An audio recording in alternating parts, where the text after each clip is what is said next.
Assalamualaikum warahmatullahi wabarakatuh. Alhamdulillahirabbil alamin. Hadana li hadza wa ma kunna linahtadiya laula an hadanallah. Asyhadu an la ilaha illallah wahdahu la syarikalah wa asyhadu anna Muhammadan abduhu wa rasuluh sallallahu alaihi wasallam la nabiyya ba'dah. Allahumma shalli ala sayyidina Muhammad wa ala alihi wa sahbihi ajmain amma ba'd. Segala puji dan syukur kehadirat Allah Subhanahu wa taala dan selawat untuk Nabi kita, Nabi besar Muhammad sallallahu alaihi wasallam. Pemirsa Tarbiyah TV yang berbahagia di mana saja berada. Pada kesempatan yang terbatas ini kita akan mengemukakan terkait dengan Ramadan bermakna. Hal ini tentu berkaitan langsung dengan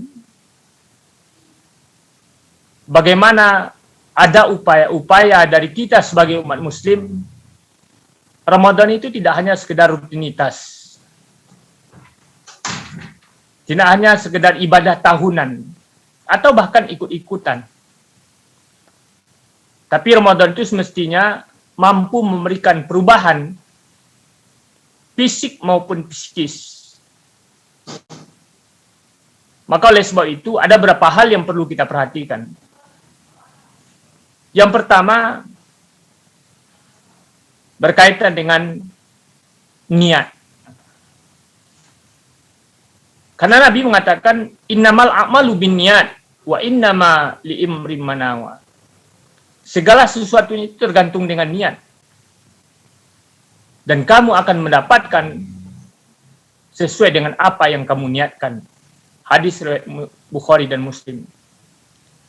Nah, berkaitan dengan ini, kaum muslimin dan muslimat, ada tuntutan bagaimana setiap muslim itu melakukan ibadah puasa Ramadan itu dengan ikhlas.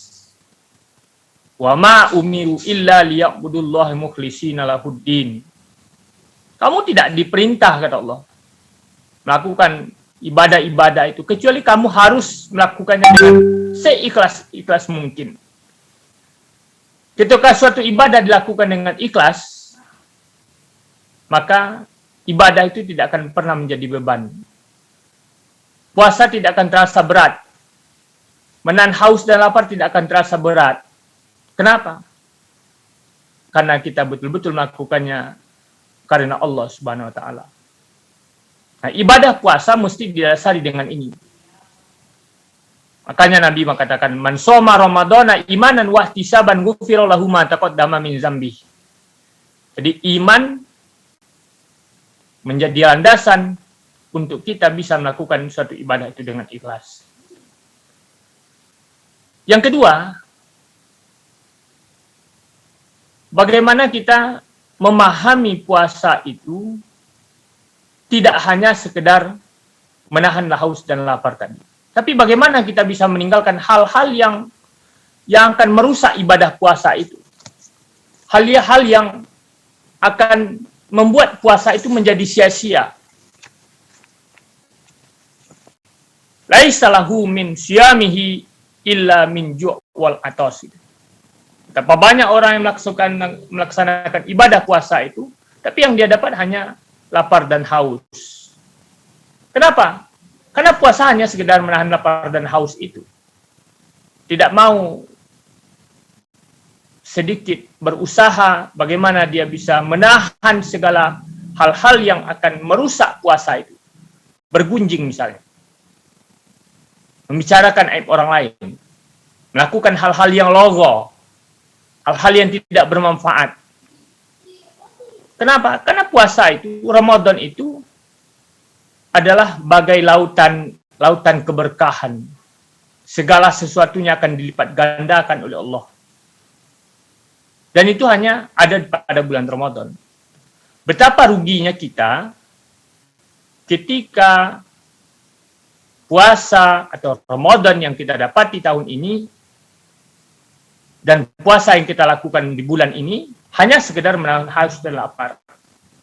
Maka oleh sebab itu, bagaimana setiap Muslim berusaha mengendalikan dirinya sedemikian rupa, sehingga tidak hanya mendapatkan haus dan lapar, tapi betul-betul mendapatkan berkah Ramadan itu. Pemirsa yang berbahagia, kalau kita lebih dalam, seperti yang disampaikan dijelaskan oleh Prof. Duski Samad, misalnya, bahwa puasa itu akan mampu menguatkan fisik jasadiah. Betapa ruginya orang kalau hanya puasa sekedar menahan haus dan lapar, tidak mengisinya dengan ibadah-ibadah, tidak melakukannya dengan benar, dengan baik, sesuai tuntunan sunnah, padahal dia adalah solusi, merupakan salah satu solusi dari kesehatan fisik kita. Betapa testimoni orang banyak mengatakan mahnya sembuh manakala dia berpuasa. Padahal ketika dia tidak puasa, sedikit saja telat makan, dia akan merasakan sakit pada lambungnya. Tapi begitu dia puasa, semuanya itu teratasi dengan baik. Jadi memberikan efek kesehatan. Kenapa ini bisa terjadi? Karena segala sesuatunya dalam ibadah puasa itu dilakukan dengan disiplin. Berbuka, disiplin. Sahur, disiplin. Dan seorang istri, seorang ibu, selalu berusaha bagaimana memenuhi kebutuhan gizi di saat berbuka maupun di saat sahur. Jadi ada penguatan fisik. Kemudian yang kedua, Ramadan itu menguatkan keutuhan keluarga. Tidak bisa kita pungkiri bahwa pekerjaan rutinitas kita sehari-hari kadang-kadang menyita waktu yang semestinya kita berikan untuk keluarga. Kehangatan keluarga sedikit berkurang karena faktor kesibukan mencari nafkah, mencari rezeki. Tapi begitu Ramadan datang, kehangatan itu seolah-olah bersemi kembali. Ada kebersamaan, ada canda tawa, baik di saat berbuka maupun di saat sahur. Maka di dalam Ramadan ini sebenarnya kita akan merasakan kehangatan dalam sebuah balutan rumah tangga itu. Sadar atau tidak, itu akan kita rasakan. Artinya apa?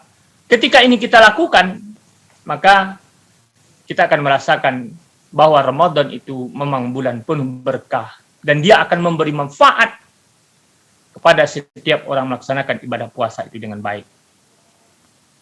Maka tentu ini baru bisa dilakukan ketika kesadaran akan banyaknya manfaat dan keberkahan Ramadan itu bisa kita yakini sepenuhnya, sehingga kita berikhtiar semaksimal mungkin untuk bisa melaksanakan puasa itu dengan baik. Karena memang Allah katakan, wa antasumu khairul lakum in kuntum ta'lamun. Puasa itu baik untuk.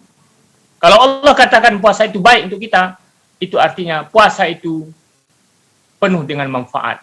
Maka puasalah sesuai dengan tuntunan sunnah, insya Allah kita akan mendapatkan manfaat dari puasa yang kita lakukan. Demikian, semoga bermanfaat. Billahi taufiq wal hidayah. Assalamualaikum warahmatullahi wabarakatuh.